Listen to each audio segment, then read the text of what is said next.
Now, some other things, quick things about Japan. When I was checking a patient out of the hospital, the best box I could check for in the government form was this character here, 2 characters.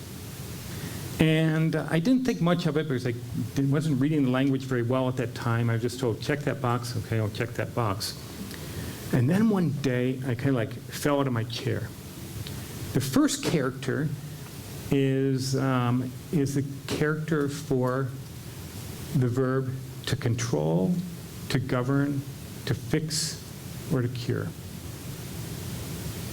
I said, oh, I understand that. That's medicine. And it's kind of like, it's particularly Western medicine.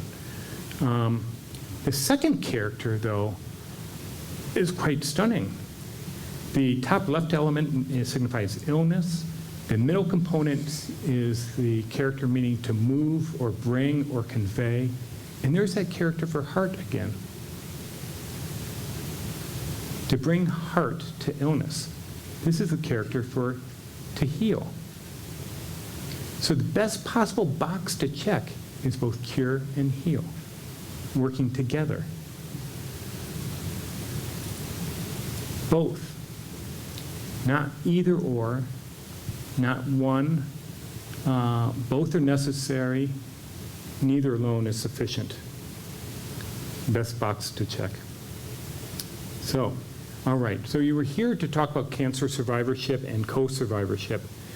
All right. I might go a little bit fast now. Feel free to raise your hand and to stop. Now I'm going to share a little bit of data. I promise not too much data. But I just want to let you know that if we think just about breast cancer alone, and since it's October, there's over nearly 3 million breast cancer survivors in the US, and upwards of 80% of them are using what is termed integrative medicine, and for all kinds of things. Prevention, treating side effects, quality of life issues, efficacy, minimizing side effects, wide variety of reasons, upwards of 80%. Now, where are people getting information? Most often not from their physicians, and that's why we have public forums like this.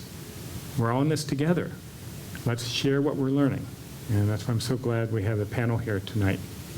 Now, I serve as the chair of the education committee for the Society for Integrative Oncology, and one of our projects in recent years, we published last year in the Journal of the National Cancer Institute, was guidelines on integrative therapies for breast cancer. And this is a thorough review of the world's literature, all those randomized controlled trials, and we graded things by the U.S. Preventive Services Task Force, grade A, grade B, grade C, and I want to share you kind of a summary from this.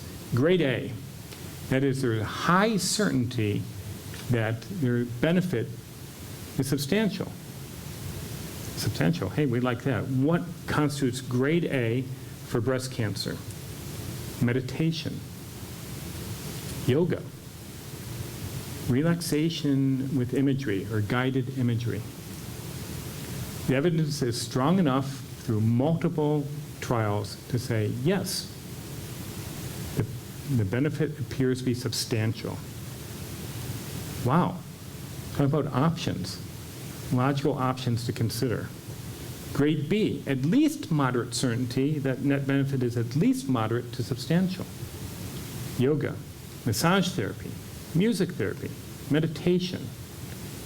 For these things, stress, anxiety, depression, fatigue, quality of life. Anyone here in the audience have a friend with cancer with any of those concerns?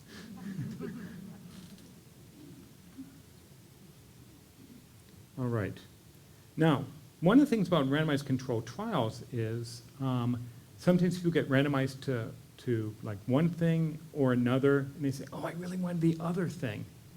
And that kind of confounds the trials. Actually, the best results come from where people are making conscious choices. I want to do acupuncture, I want to do yoga, I want to do guided imagery, I want to do guided imagery with Catherine Cashman.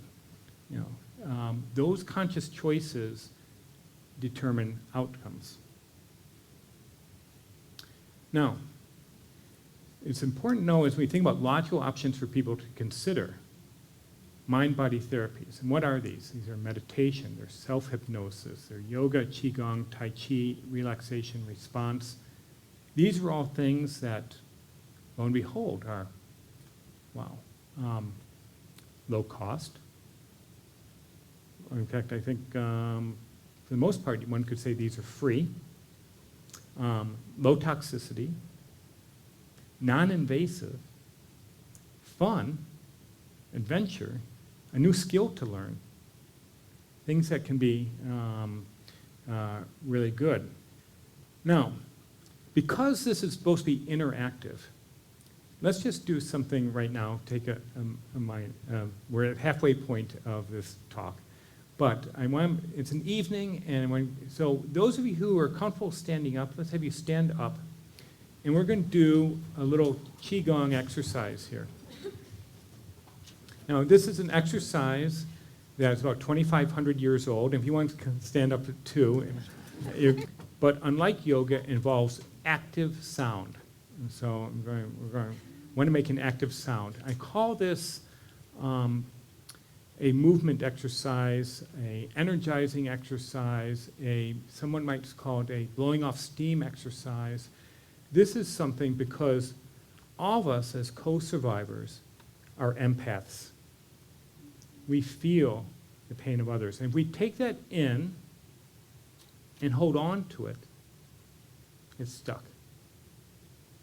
What we want to do is not block it. We want to take it in, but we want to help move it along its way so we can be present for the next thing and ready for the next thing. So let me just show you real quickly. I'll walk through this, and then we'll do it together. Okay. So I'm going to get into a comfortable stance where I feel grounded, and I'm going to choose to close my eyes. Well, maybe not right now, but I'm just going to get into a breathing pattern where I'm breathing in through my nose and out through my mouth. And I'm going to blow out and lower my knees. Breathe in and stretch tall. I'm going to have us all go to our right side when we do this, and poof! Breathe in and breathe out. Okay, we'll do this to both sides. Let's do it to your right side first. And so, get into a kind of a slow, comfortable, rhythmic breathing pattern. And when you're ready, let's breathe out and lower ourselves to the floor as you're comfortable. And at the bottom of your breath, turn hands up and start standing up and breathe in.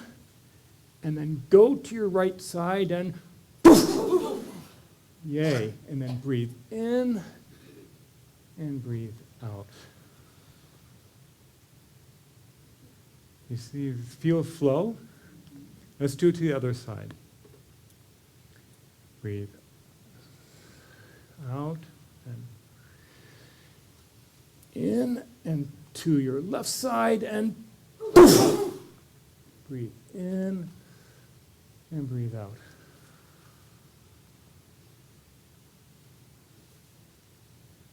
Better and cheaper than coffee. Cool. Okay, feel free to have a seat.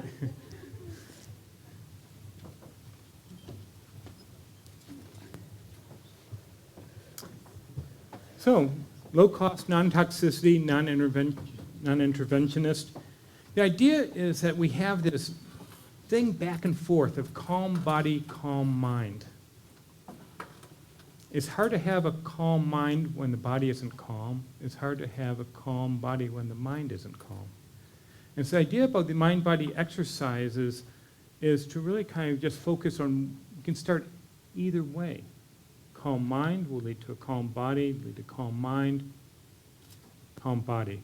So, calm mind, yoga has traditionally been understood as preparation for meditation. And so people who feel have kind of restless mind, some movement beforehand.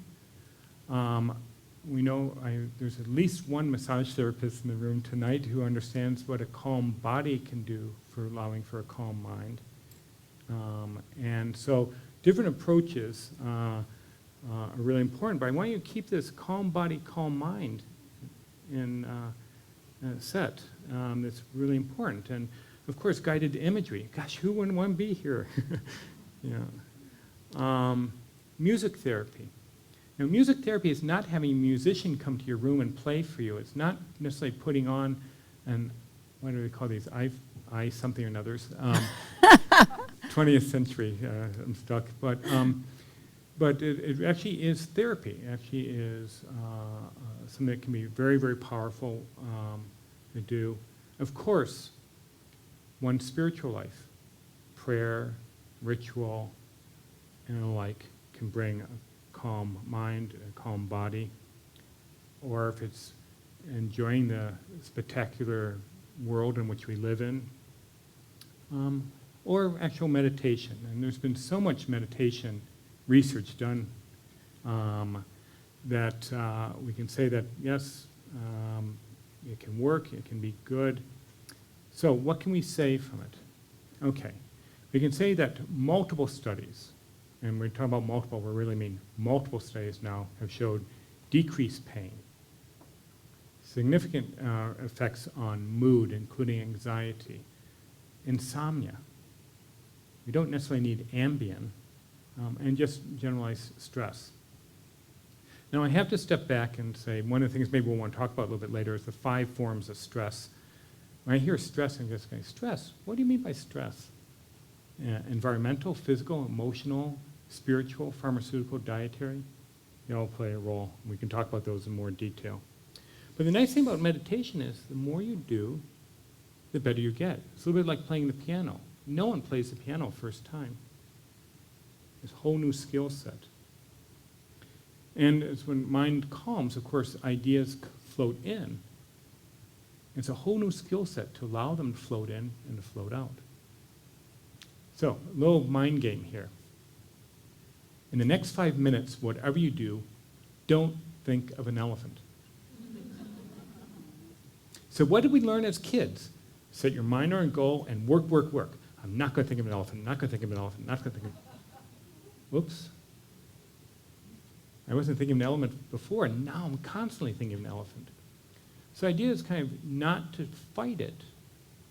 You just say, oh, okay, let a thought float in, let it float out. I'm going to return to my breathing. And I'm not going to assign it any emotional value. Elephants, oh my goodness, it's kind of hunting in Africa, or state of zoos in the United States, or politics, or alcohol. No, not assigning any emotional value to it. Just saying, oh, there's a thought. I'm going to let it float in and float out. A whole new skill set. But it takes practice. But now, we all want kind of resources. Here's something free. Self-hypnosis for relaxation and stress relief, video and MP3. If you go to Memorial Sloan Kettering Cancer Center, that's what we mean by mskcc.org/integrative medicine, there's a wide variety of resources there. Additionally, if you go to the iTunes store, there are all kinds of free downloadable meditations available for you there.